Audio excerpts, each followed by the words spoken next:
ಆಳುಗಳಿಗೆ ಏನ್ ಹೇಳಿನಿ? ದಂಡಗಳ ಮೇಲೆಲ್ಲ ಕಣ್ಣಿಡೋ, ಇನ್ನೊಬ್ಬರು ಹೊಲ್ದಾಗ ಹೊಗಿಸ್ಬಿಟ್ಟು ಹೇಳಿನಿಲ್ಲ.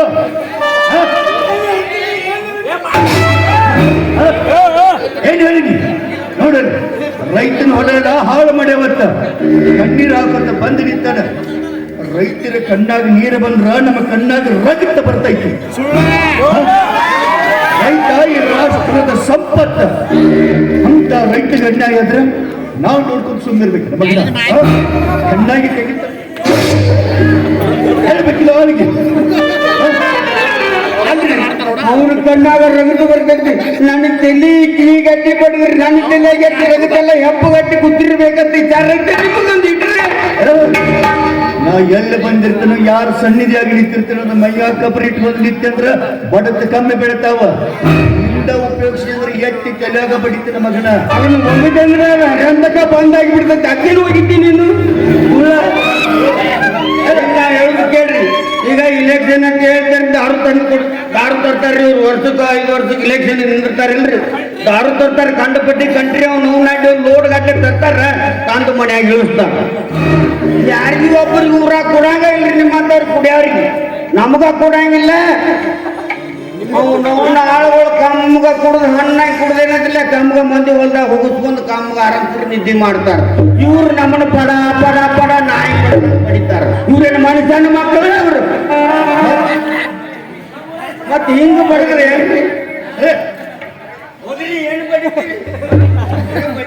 ನೋಡಿದ್ರ ಮೇಡಮ್, ಏನೋ ತಿಳಿದ ನಮ್ಮ ಮಾಡುಗಳ ನಿಮ್ಮ ಹೊಲದಾಗ ಆಕಳ ವಿಷಯ. ಇನ್ನು ಮುಂದ ನಿಮ್ಮ ಹೊಲದಾಗ ಹೋಗಿಸಬೇಡ ಅಂತ ನಾ ಹೇಳ್ತೇನೆ. ಹೋಗು ಅಂದ್ರ ನಮ್ಮ ಹೊಲದಾಗ ಹೋಗ್ತದಲ್ಲ, ಮತ್ತೊಬ್ಬರ ಹೋಗ್ತಂತ ಹೇಳುವ ಮಾತಿನ ಅರ್ಥ ನಿಮ್ದು. ಆದ್ರೆ ಈ ಮಾತಿನ ಅಲ್ಲಿ ತಿಳ್ತೈತಿ, ಉದ್ದೇಶಪೂರ್ವಕವಾಗಿ ನೀವು ನಮ್ಮ ಹೊಲವನ್ನ ಮೇಯಿಸಿದ್ರಿ ಅಂತ. ಅಂದ್ರೆ ನಿನ್ನ ಮಾತಿನ ಅರ್ಥೇನು? ಏನು ನಿನ್ನ ಮಾತಿನ ಅರ್ಥ? ಪರಿಹಾರ ಕೇಳೋದಕ್ಕಂತ ಬಂದಿದ್ದೆ. ಪರಿಹಾರ ಕೊಡಂಗಿಲ್ಲ. ಪಂಚಾಯತಿ ಕೂಡಿಸ್ತೇನೆ. ಏನು ಕಂಪ್ಲೀಟ್ ಕೊಡ್ತೀಯೋ? ಯಾರಿಗೊಂದು ಕಿಲೋಮೀಟರ್ 5 ಪೈಸೆ ಕೊಡಂಗಿಲ್ಲ. ನೀವು ಊರಿಗೆ ದೊಡ್ಡವರು, 4 ಮಂದಿಗೆ ನ್ಯಾಯ ಹೇಳುವಂತವ್ರು.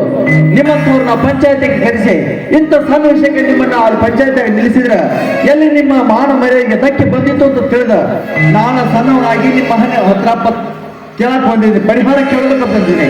ಕೊಡೋದಿದ್ರ ಕೊಡ್ರಿ, ಇಲ್ಲ ಅಂದ್ರ ಬಿಟ್ಟು ಬಿಡ್ರಿ. ಕೊಡೋದಿಲ್ಲ ಹೇಳಕತ್ತಿದ್ದ, ಅದನ್ನ ಹೇಳಕ್ ಇಳಕ್ ಬರ್ಬೇಕ. ನೋಡ್ರಿ, ಆ ಮಲರಾಯ ಕಣ್ಣು ತೆಗದ ಭೂಮಿ ತಾಯಿ ಹಸಿರಿಂದ ಬೆಳೆದಿದ್ರ ಆದ್ರ ನೀವು ಕೊಡೋ ಪರಿಹಾರ ನನ್ನ ಹೊಲದ ಒಂದು ಒಟ್ಟಿನೊಳಗ ಬೆಳೀತೈತಿ. ಆದ್ರ ನಾವು ಬಡವರು ಭೂಮಿಯನ್ನ ನಂಬಿ ಜೀವನ ಮಾಡುವಂತವ್ರು. ಅಂತದ್ರೊಳಗ ಈ ವರ್ಷದ ಬೆಳೆಯನ್ನ ಹಾಳಾಗಿ ಹೋದ್ರ ಮುಂದಿನ ವರ್ಷದ ನಾವು ಜೀವನ ಹಾಳು ಮಾಡ್ಬೇಕು ಅಂತ ಹೇಳಿ ತಮ್ಮ ಹತ್ರ ಸಣ್ಣವರಾಗಿ ಪರಿಹಾರ ಕೇಳೋದಕ್ಕೆ ಬಂದಿನಿ, ಹೊರತು ಭಿಕ್ಷಾ ಬೇಡೋದಕ್ಕಲ್ಲ. ಭಿಕ್ಷಾ ಬಿಡಕ್ ಬಂದೇನು, ಪರಿಹಾರ ಬೇಡಕ್ ಬಂದೇವು ನನಗ್ ಗೊತ್ತಿಲ್ಲ. ಈ ಶ್ರೀಕಂಠಗೌಡ ಹಂಗ ಯಾರಿಗೆ ಕೊಟ್ಟಿಲ್ಲ, ಕೊಡಂಗೂ ಇಲ್ಲ. ನಿನಗೆ ರೊಕ್ಕ ಬೇಕಾಗಿದ್ದು ಅಂದ್ರೆ ಯಾವ್ದಾರ ವಸ್ತು ನನ್ನ ಹತ್ತಿರ ಅಡ ಇಡು, ಎಷ್ಟು ಕೇಳಿ ಕೊಡ್ತೀನಿ. ಊರಿಗೆ ನೀವು ದೊಡ್ಡ ಶ್ರೀಮಂತರು, ನೀವು ನಾವು ನಿಮ್ಗೆ ಬೇಕಾದ ವಸ್ತು ನನ್ನ ಹತ್ರ ಐತೆ. ಸಮುದ್ರದಿಂದ ಹಳ್ಳಕ್ಕ ಬಾಯಾರಿಗೆ ಐತಿ, ನೀರು ಕೊಡೋದು ನಮ್ಗೆ ಆಕೈತಿ ಅಂತ ಕೆಲವು ವಸ್ತು ನನ್ನಲ್ಲಿ ಏನಿದ್ರ ಹೇಳ್ರಿ, ಬಾಯಿ ಬಿಟ್ಟ ಅದನ್ನ ಕೊಡ್ತೀನೋ. ಒಟ್ಟಿನೊಳಗ ನಮ್ಮಂತ ಬಡವರ ಜೀವನ ಸುಗಮವಾಗಿ ಸಾಗಿದ್ರೆ ಸಾಕು ಅಷ್ಟ. ಧರ್ಮ ಪ್ರಪಂಚದಲ್ಲಿ ಬಾತಕ್ಕೆ ಬಾರದ ವಸ್ತು ಯಾವುದೂ ಇಲ್ಲ. 20 ರೂಪಾಯಿ ಕೊಟ್ಟು ನೀರು ಕುಡಿದಿದ್ದು ಕುದಿಯುವಂದ್ರೆ ಅದಕ್ಕಾಗದ ಹೋದ 20 ರೂಪಾಯಿ ಕಿಲೋದಾಗ ಮಾರಿ ಜೀವನ ಮಾಡೋ ಜನ ಸಾಕಷ್ಟು. ನಿನ್ನ ಹತ್ತಕ್ಕೆ ಬೆಲೆ ಕಟ್ಟುವ ವಸ್ತು ಐತಿ. 20 ರೂಪಾಯಿ ನೀರು ಕೊಟ್ಟು ಎಷ್ಟು ಬಾಟ್ಲಿಗೂ ಕಿಮ್ಮತ್ ಐತಿ. ಅಂದ್ರೆ ಒಂದ್ ದೊಡ್ಡ ಕೈಚೀಲ ಹಾಕೊಂಡ್ ಚೀಲ ಹಿಡ್ಕೊಂಡ್ ಅಟ್ಟಗೆ ಹೋಗ್ಬಿಡ್ರಿ. ನೋಡ್ರಿ ಪ್ಲಾಸ್ಟಿಕ್ ಡೇಬಿದು ಎಲ್ಲೆಲ್ಲಿ ಬಿದ್ದಾಗ ಹೇಳ್ರಿ, ನಮ್ ಗೌಡ್ರು ಬಂದ್ರೆ ಆರಿಸ್ಕೊಂಡ್ ಬರ್ತಾರ. ಹರಿಯಾಗ ಒಂದು ದೂರ ಗಾಡಿ ತಗೊಂಡ್ ನಾ ಬರ್ತೀನಿ, ಅವ್ರನ್ನ ತಗೊಂಡ್ ಬರ ಕಾಲ್ ಮರಿ ಹೇಳಿ ಗೌಡ್ರು, ನಿಮಗೆ ಕೊಡತಕ್ಕ ಅಥವಾ ಹಣ ಇರುವಂತ ವಿಷಯ ವಸ್ತು ನನ್ನಲ್ಲಿ ಏನೈತಿ ಹೇಳ್ರಿ, ನಾನು ಇದಕ್ಕೆ ಸಜ್ಜಾಗಿದ್ದೀನಿ.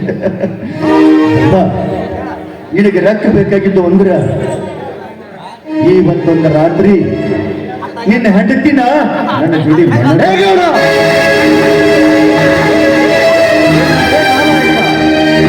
ಬರೋದು ಹೆಣ್ಣಂದ್ರೆ ಮಾರುಕಟ್ಟೆಯಲ್ಲಿ ಅವರು ಹೊಂದನ್ನು ತಿಳಿದೇನೋ ನಾಲಾಯಕ. ನಿನ್ನಲ್ಲಿ ಹಣ ಇರ್ಬೋದು, ಯಾರು ತಮ್ಮ ಮಾನವನ ಬಿಟ್ಟು ಮರ್ಯಾದೆ ಬಿಟ್ಟು ನಿಂತವ್ರಲ್ಲ. ಹೆಣ್ಣಿನ ಬಗ್ಗೆ ಎಷ್ಟೊಂದು ಕೆಳಗೆ ಮಾತಾಡ್ತಿದ್ಯಲ್ಲ, ನಾನು ಕೊಂಡಿನ ಜನ್ಮಕ್ಕೆ ನಿನ್ನನ್ನು ಹೊತ್ತಿರುವುದು ಭೂಮಿ ಹೆಣ್ಣು, ನೀನು ಕುಡಿತಿರುವ ನೀರು ಹೆಣ್ಣು, ಮೇಲಾಗಿ ನಿನ್ನನ್ನು ಭೂಮಿಗೆ ತಂದ ಹೆತ್ತ ತಾಯಿ ಹೆಣ್ಣು, ಅದು ಅಲ್ಲದೆ ನಿನ್ನ ಒಡ ಹುಟ್ಟಿದ ಅದು ಒಂದು ಹೆಣ್ಣು. ಆ ಹೆಣ್ಣಿನ ಬಂದು ಯಾವನಾದ್ರೂ ಹಣ ಕೊಡ್ತೀನಿ ಕೊಡು ಅಂತ ಕೇಳಿದ್ರೆ ಏ ರೀತಿ ಕೊಟ್ಟು ಬಿಡ್ತೀಯೋ ನಾರಾಯಕ. ಇದೇ ಒಂದು ಬಾರಿ, ಇನ್ನೊಂದು ಬಾರಿ ನಮ್ಮ ಮನೆತನ ಹೆಣ್ಣು ಮಕ್ಕಳ ಮೇಲೆ ಕಣ್ಣು ಹಾಕಿದ್ದೆ ಆದ್ರೆ ನಿನ್ನನ್ನು ಮೀಸಿ ಬೋಳಿಸಿ ತಲೆ ಬೋಳಿಸಿ ಕತ್ತೆ ಮೇಲೆ ಕೂರಿಸಿ ಮರುಗಿ ಮಾಡಬೇಕಾದಿತ್ತು ಎಚ್ಚರ.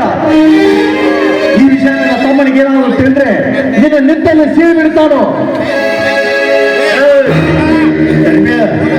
ಏನು ತಿಳಿಯದ ಭಕ್ತ ರೈತ ಅಂತ ತಿಳ್ಕೊಂಡಿದ್ದೀನಿ. ಒಳ್ಳೆ ತಿಳ್ಕೊಂಡದಿ ಮಗನ. ನಿನ್ನ ತಮ್ಮನ ಪಡಿಬ್ಯಾರದ ದಿಮಾಕ್ ನನ್ನ ಮುಂದೆ ಹೇಳಕ್ ಹೋಗಬೇಡ. ನಿನ್ನ ತಮ್ಮನ ವೀರ ಶಿವ ಲಕ್ಷ್ಮಣ ಕಾಪ್ತಿಗರ ಸಂಗೋಳ ರಾಯಣ್ಣು ಅವರೆಲ್ಲ ನನ್ನ ಮನ್ಯಾಗ ಬೂಟಿ ಕೆತ್ತಾಕಿಟ್ಕೊಂಡಿದ್ದೆ. ಬೇಕಾಗಿದ್ದು ಅಂದ್ರ ಏನೋ ನೀನು ಆದರ್ಶ ಒಬ್ಬ ಒಳ್ಳೆಯ ನ್ಯಾಯವಂತ ಅಂತ ಹೇಳಿ ನಿನ್ನ ಹತ್ರ ಸಣ್ಣವನಾಗಿ ನ್ಯಾಯ ಕೇಳೋದಕ್ಕೆ ಬಂದ್ರ ಮತ್ತೊಬ್ಬರ ಹೆಣ್ಣಿನ ಮೇಲೆ ಕಣ್ಣು ಹಾಕೋ ಕಾಮಕ ಅಂತ ನಾನು ತಿಳಿದಿರಲಿಲ್ಲ. ನಿನ್ನಂತ ಆ ದೇವರಿಗೆ ಭೂಪತ್ರಿಂದ ಪೂಜಾ ಮಾಡಿದ್ರ ನಿನ್ನಂತ ಕಾಮಕ ದೇವರಿಗೆ ಎಡಗಾಲಲ್ಲಿ ಚಪ್ಪಲೆಯಿಂದ ಪೂಜೆ ಮಾಡಬೇಕಾದದ್ದು. ಇದೇ ಕೊನೆ ಬಾರಿ ಇನ್ನೊಂದು ಬಾರಿ ಕಣ್ಣು ಹಾಕಿದ್ದಾದ್ರೆ ಆ ನಿನ್ನ ಎರಡು ಕಡೆ ಕಿತ್ತು ಊರವಸಿಗೆ ಕಟ್ಟಿದ್ದ ಎಚ್ಚರ.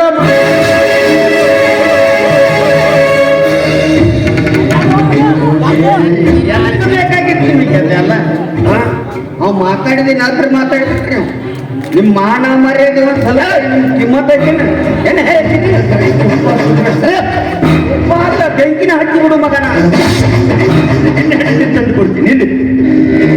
ನಾವು ದುಡ್ಡಿನಲ್ಲಿ ಶ್ರೀಮಂತ, ಬಡಿಬರದಲ್ಲಿ ಶ್ರೀಮಂತ, ಸೊಕ್ಕಿನಲ್ಲಿ ಶ್ರೀಮಂತಿ ಶ್ರೀಕಂತಗೌಡ ಅಂತದ್ರ ಈ ನಾಯಿ ಬೆಗಿದ್ರೆ ಬೆದರು ಮಗ ಅಲ್ಲ.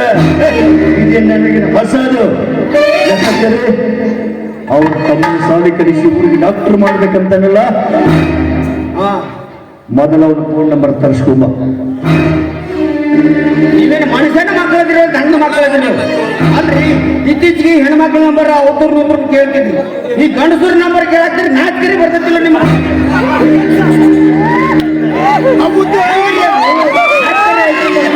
ಅವನ ಫೋನ್ ನಂಬರ್ ತಗೊಂಡು ಉಪ್ಪಿನಕಾಯಿ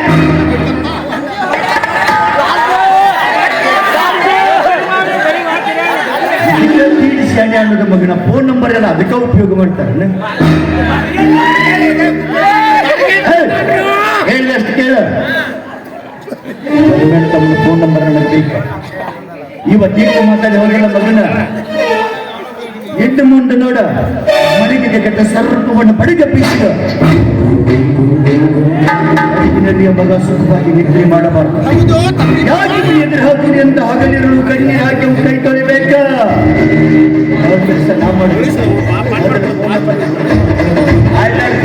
ಫೋನ್ ನಂಬರ್ ತರ್ತಿಲ್ಲ, ಫೋನ್ ನಂಬರ್ ತರ್ತೀವಿ. ನೀನು ಮನುಷ್ಯನ ಮಗನ ಗಂಡ ಮಗನ ಅಲ್ರಿ. ಹೆಂಗ್ರಿ ಅವ್ನು ನೋವು ಹಾಕಿ ಅಲ್ಲ ಲೆಕ್ಕರೇ ಬೇಕಿಲ್ಲ.